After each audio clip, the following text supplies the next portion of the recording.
Hello friends, welcome in my YouTube channel Pramila study point. आज मैं profit loss के ऐसे क्वेश्चन लाई हूँ जो सामान्य मूल्य पर बेची जाए। तो ऐसे क्वेश्चन को कैसे करते हैं। एक दुकानदार दो टीवी सेटों को एक ही मूल्य पर बेचता है। एक पर उसे 20% का लाभ होता है और दूसरे पर उसे 20% की हानि होती है। तो उसे दोनों पर कुल मिलाकर कितने परसेंट का लाभ या हानि होगी। ऐसे क्वेश्चन को हम दो तरीके से करते हैं। पहला तो इसका एक फार्मूला होता है, दूसरा हम इसको अपने मेथड से कैसे करते हैं। यहाँ लिखेंगे CP और यहाँ पे लिखेंगे SP। CP का मतलब क्रय मूल्य, SP का मतलब विक्रय मूल्य। तो पहले देखिए, पहला क्या दिया हुआ है 20% लाभ, दूसरा क्या दिया हुआ है 20% हानि। तो जब 20% को आप भिन्न में चेंज करोगे तो क्या करोगे, 100 से डिवाइड कर देंगे। जब 100 से डिवाइड करेंगे तो ये क्या आ जाएगा, 1/5 आएगा। 1/5 मतलब कि पहले तो उसकी वस्तु क्या थी, 5 रुपये की थी और उसे 1 का लाभ हुआ तो कितना हुआ, 6। तो CP क्या होगा, 5 होगा। P तो 5 होगा और 1 के लाभ पर बेचा है, SP क्या होगा, 6 होगा। फिर हम दूसरे भिन्न को लिखते हैं। दूसरा भी 20% दिया हुआ है लेकिन वहाँ पे हानि हो रहा है। दूसरी बार उसका CP 5 था लेकिन उसे 1% की हानि हो रही थी। जब 5 में से 1 की हानि होगी तो उसके पास बचेगा कितना, 4 बचेगा। अब देखिए, अब हम क्या करेंगे, यहाँ पे आगे क्या बोला है कि टीवी सेटों को एक ही मूल्य पर बेचा जाता है। एक ही मूल्य पर बेचने पर दोनों में लाभ और हानि हो रही है। तो हम इसको मल्टीप्लाई कर लेते हैं। जब इसका आप मल्टीप्लाई करोगे तो ये क्या आएगा, 5 × 5 = 25 आएगा और इसका आप मल्टीप्लाई करोगे तो ये क्या आएगा, 24 आएगा। 6 × 4 = 24 आएगा। CP कितना था, 25 था। SP कितना आया, 24 आया। तो उसको कितने रुपए की हानि हो गई, 1 रुपए की हानि हो गई। कितने पे हुई, 25 रुपए पे। मतलब कि वह 25 रुपए में बेचा था, 25 रुपए में खरीदा और 24 रुपए में बेचा तो उसे कितने की हानि हुई, 1 की हानि हुई। तो परसेंटेज निकालना है दोनों के परसेंटेज में। तो क्या करेंगे, वहाँ पे 100 का गुणा कर देंगे। जब 100 का गुणा करोगे आप, इस 25 से इसको जब कट करोगे तो जो इसका परसेंटेज आएगा वह 4% आएगा। अब 4% का उसे लॉस हो रहा है, हानि हो रही है। अब हानि कैसी हो रही है, जब वो 25 की वस्तु थी 24 में बेच रहा है तो उसे हानि ही हो रही है 1 रुपए की। अब इसको हम दूसरे तरीके से भी कर सकते हैं, x²/100। अब देखिए, यहाँ पे x क्या होता है, x होता है जो वहाँ पे लाभ और हानि होता है, वही x होता है जहाँ पे सेम दिया हो, मतलब लाभ और हानि जो हो वह सेम दिया हो। तो x क्या है, x को 20 दिया है, 20% लाभ 20% हानि, स्क्वायर/100। जब 20 का स्क्वायर करोगे तो 20 का स्क्वायर जब करेंगे तो क्या होता है, 20 का स्क्वायर 400 होता है।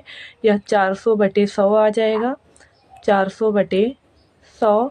अब देखिए, अब यहाँ पे जब आप इसको कट करेंगे तो ये 0 इस 0 से कट गया, आया कितना, 4% आया।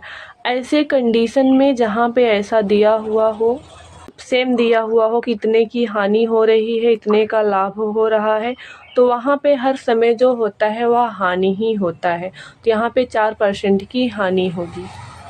एक दुकानदार 2 घड़ी 300 रुपये प्रति घड़ी की दर से बेचता है। एक घड़ी में उसे 5% का लाभ तथा दूसरी घड़ी में 5% की हानि होती है।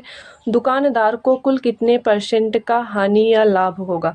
पहले तो हम इसको देखेंगे अपने तरीके से, इसको कैसे सॉल्व करेंगे। सबसे पहले क्या, 5% को जब आप भिन्न में चेंज करोगे तो यह आ जाएगा 1/20।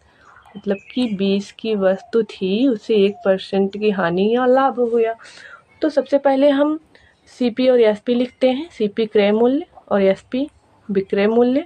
CP है, पहले उसे 1 का लाभ हो रहा है तो पहला क्रय मूल्य उसका क्या हो जाएगा, 21 रुपये हो जाएगा। फिर दूसरी बार उसे हानि हो रही है तो दूसरा क्रय मूल्य क्या हो जाएगा, उसका 19 हो जाएगा। जब एक कम करके बेचेगा तो वो कितने में बेचेगा, 19 में बेचेगा। अब इसी का आप मल्टीप्लाई कर दोगे। जब इसका क्रय मूल्य क्या होगा, 20 का 20 में मल्टीप्लाई करेंगे तो यह 400 रुपये आ जाएगा।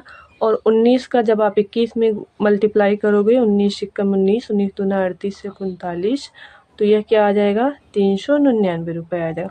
अब यहाँ पे भी आप देखिए, यहाँ पे कितने की हानि हुई, दोनों 400 का था और 399 में बेचा तो उसे कितने की हानि हुई, 1 की हानि हुई। किस पे हुई, 400 पे हुई। CP पे हानि होती है हर समय, तो तो 400 पे हानि हुई और उसमें हम क्या कर देंगे 100 का मल्टीप्लाई कर देंगे। जब आप 100 का मल्टीप्लाई करोगे और इसको हम सॉल्व करेंगे, जब इसको सॉल्व करेंगे तो यहाँ पे देखिए ये 100 ये 0 कट गया और 1 में जब आप 4 का भाग दोगे तो जो इसका हानि आएगा, यहाँ पे देखिए 400 था और 399 में बेचा तो उससे क्या हुआ, हानि हुआ है, 1 रुपए की हानि हुई है। तो यह क्या आएगा 0.25। 1 में जब 4 का भाग दोगे तो यह आ जाएगा 0.25। उसकी जो हानि होगी वो 0.25% की हानि होगी। अब ऐसे भी कर लेंगे, फार्मूला भी लगा सकते हैं, x² x² 100 का फार्मूला लगाओगे तो x क्या है 5 है, x का 5 का जब स्क्वायर करोगे तो वो 25 आ जाएगा, 5 पचे 25 और नीचे क्या है 100 है। अब 25 में आप 100 का भाग लोगे तब भी वही आएगा 0.25%। अब उसको आप अपने हिसाब से किस तरह से आपको सॉल्व करना है। सबसे पहले सॉल्व तो हम कर सकते हैं दोनों तरीके से, लेकिन हमें वह मायने रखता है जिस तरीके से हम उसको जल्दी से जल्दी सॉल्व कर लें, जिसमें कम टाइम लगाएं।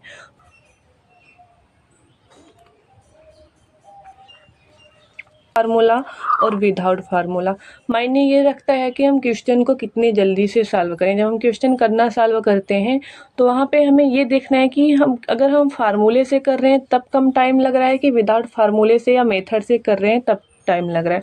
अगर वहाँ पे हमें फार्मूले के कंपैरिजन में विदाउट फार्मूले में कम टाइम लग रहा है तो हम हमेशा विदाउट फार्मूला यूज करेंगे, क्योंकि टाइम की बचत करनी है। और अगर विदाउट फार्मूले के कंपैरिजन में हमें फार्मूला के साथ